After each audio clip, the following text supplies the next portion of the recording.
Word most commonly used in the New Testament for this generosity of spirit and neighborliness is agape, commonly translated as love in the New Testament. It is distinguished from other Greek words also translated by our word love. Agape is a love that engages our higher self, our beliefs and choices and awareness. Agape also has a sense of joy, as when we are losing ourselves, doing something that engages our creativity or concern for the welfare of another, or moves us to acts of extraordinary generosity. Agape moves us to do with less time, less money, less leisure, less commerce, so others may have more food, more justice, more human dignity, more kindness, more respect, more compassion. Agape love works like a healing salve for both the one who is moved by it and the one who receives its grace, is an antidote to that toxic anxiety which moves us to circle the wagons and to hold tightly to what we have, to stay close to home and to our type. Anxiety in its more extreme forms breaks out into xenophobia, causes us to see others as depriving us, threatening limited resources. Rather than neighbors to be discovered and welcomed and loved, others become threats to be eliminated or walled off. Perfect agape love casts out anxiety as Jesus casts out a demon. In fact, toxic anxiety and fear can become demonic, possessing families, groups, churches, and even societies. Agape love, with its gifts of generosity and hospitality, cast out the enslaving anxiety and terror that ultimately can make life a living death. When Jesus is tested by the Pharisees with the question, which is the greatest commandment of all, he weaves together two passages from the Hebrew Scripture. The first from Deuteronomy.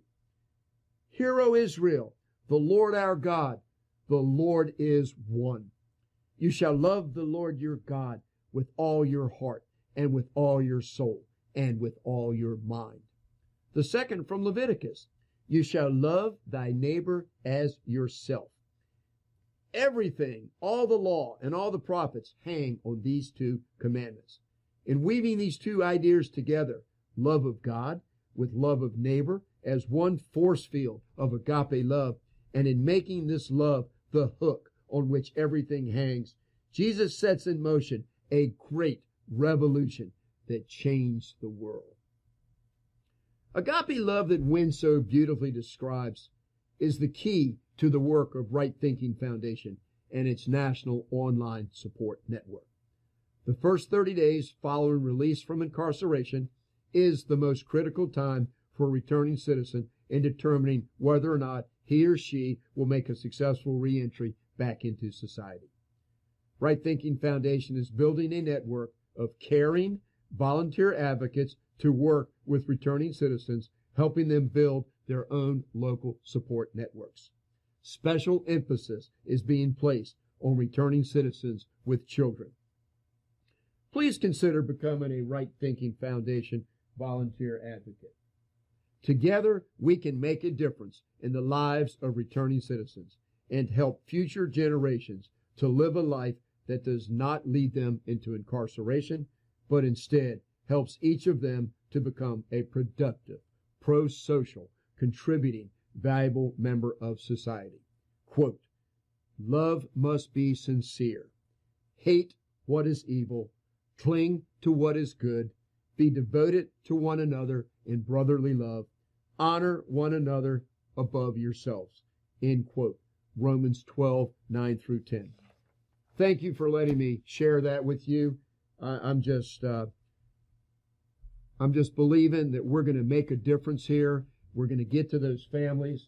And what I'd like to talk about for a few minutes here is just a little more about how it will help you if you want to get out there and be a volunteer. when you become a volunteer like this, you are going to be giving so much to someone that needs what you're going to give them. And it's going to make a difference in their lives. They're going to be able to be closer to their family, to have a better outlook on life, to be able to succeed. You know, one of the worst things about people that have been incarcerated, there's a phenomena that happens that is just a sad, disastrous situation that we've got to change. It's called zero economic mobility. When someone has been incarcerated, when they get out, a lot of times, most of the time, they don't get very good jobs. They take something that's way beneath perhaps their skill level. They just are destined to low paying, minimum wage type jobs, because that's part of what happens after they've been incarcerated. The first part of the show, I talked about that a little bit. I talked about how nobody wants to hire them because they're afraid of them. But let me tell you something.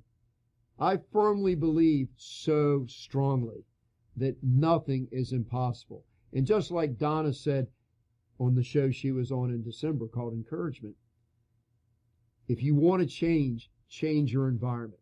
So if we work with people that say they want to help other people, that say they have love for other people, and a lot of them do, but they're just afraid to give it to this particular population.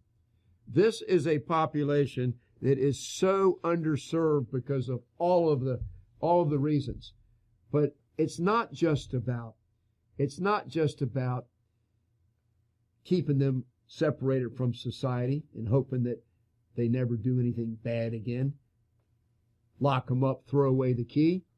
No, it's about reintegrating them into society, given the love of Jesus that I've just talked about this show. So my appeal to you right now is that we go forth and we really volunteer to be involved. We've created a situation that's using the benefits of technology so that we can really get close to people and know them and encourage them and make a friend. And so with that said, I just want you to know that you have an opportunity to give more of yourself. And I'd like to just tell you just a little story. I said I'd like to be a little fun today. Relax, let me entertain you. You know, my life story has gone through a lot of ups and downs. I have a testimony that I share on other shows, but you know, life is not always going to be easy. It's a perpetual situation where, you know, it goes real good for a while sometimes, and then something completely unexpected happens. And the whole idea of Right Thinking Foundation is that my little contribution is that if you can get on top of your finances and reduce all the stress that you've created on yourself by making some bad decisions financially, you can learn to handle your money better, save some and work toward goals, things of that nature. You can stabilize a little, that you'll have a better, more stable life. But one of the sad facts of life that I'm going to tell you right now is life has its ups and downs. And you're going to have things that happen to you unexpected. And, you know, I can give you 100 different quotes on, you know, it's not that you had to go through a rough time and got knocked down. It's that you get yourself up. And we can't make it alone. One of the very first songs that I share in my prison work is the Young Bloods Get Together. Come on, people. Smile at your brother. Everybody get together. Try to love one another right now. I talk that we can't make it alone. I've used terms like, you know, we're all in the same boat has evolved to we are all in the same ark. This world has grown to biblical proportions. We need one another. I've done shows with songs like Barbra Streisand. People who need people are the luckiest people in the world. We've done James Taylor, Roberta Flack, You Got a Friend. Look, that's the message that I'm trying to give you. And so as I go into prisons and I meet people and I give them the invitation, that I encourage them and I teach them all that I can to help them be better prepared. But I let them know that when you get out, there are people that care about you, that are waiting for you. A lot of times these people that we're talking to right now, they don't even have their own families they can go back to. The families might have been a bad influence and they just can't go back there. Or the family might have been so hurt and abused by the individual that's been incarcerated that what they end up doing is they don't want to have anything to do with them. We want to build relationships. This whole program is built on personal relationship.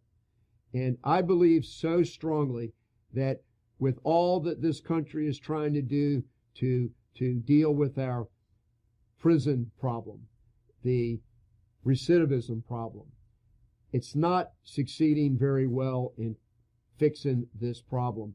And I've said it over and over again. I think the very best thing we can do is get to the kids before they go too far out in the world and screw up. But what I'm trying to say to you is that if we all start loving one another, we can make a difference. And Right Thinking Foundation has focused down on the level of when someone first gets out to try to help them connect with other people and know that they're loved and help them build their own network, experience some successes. When I was in Charleston Correctional Center on December the 14th in West Virginia, and I did a 2-hour seminar, it was an absolute beautiful experience for me. I had 118 men and women there, and it was the first prison that I've been in that's a co-ed prison. Yeah, I didn't know what it was going to be like. They actually house dormitories, men and women, in the same building. And it's a reentry facility. They give them a lot of freedom. They let them go out to jobs in a work release type program. And I asked the staff, so, I mean, how do you keep the men and women separated? I'm sure you have a lot of issues. And they said, well, yeah, we do. But you know what? Giving them their freedom and letting them be more like they're in the real world and not just separated from society so much is the whole theory there. And I have to compliment the state of West Virginia, the warden that I met there that I've become close friends with, Jeffrey Stennett. He's a wonderful man, and I appreciate him so much for letting me come into his facility there and talk to his people. But I had 118 men and women in the group, and I spoke for 2 hours with them. And at the end, they did some surveys. And the survey was just, I'll just tell you what it was. It's a participant survey. Thank you for your recent participation in the seminar presented at Charleston Correctional Center. It would be greatly appreciated if you would take the time to complete a brief survey so that the Right Thinking Foundation can make future seminars as meaningful as possible to the participants. Excuse me. It was only 5 questions. What did you learn from being in the seminar? Saving money. If I can save money and cut back on my spending, I can do better. Finances are important in reentry. Have a plan. How to be successful when getting released. That if I keep track of my spending, I can save money. I learned a simple way to save money, to spend sensibly and manage my money. Those are some of the answers that they said to that first question. The second question was, what changes have you made in your spending since participating in the seminar? I asked, be specific, indicate any savings that you have made. Well, one said, I cut back on my commissary spending, the canteen there. Every penny counts. I've started to pay attention to every penny, where it goes and how I spend it. I'm really bad with money. I spend it if I have it, so it's helped show me how to write down what I'm spending. Being careful about what I spend and keeping on track of what I spend. While shopping, I buy less or I buy cheaper items. Just to be aware of what I'm going to spend my money on, I've just stopped spending to buy unnecessary things that I really don't use. It would be just wasting my money. These are the kind of comments I got on that question. How will the seminar help you? It helped me to make a budget, to be more prepared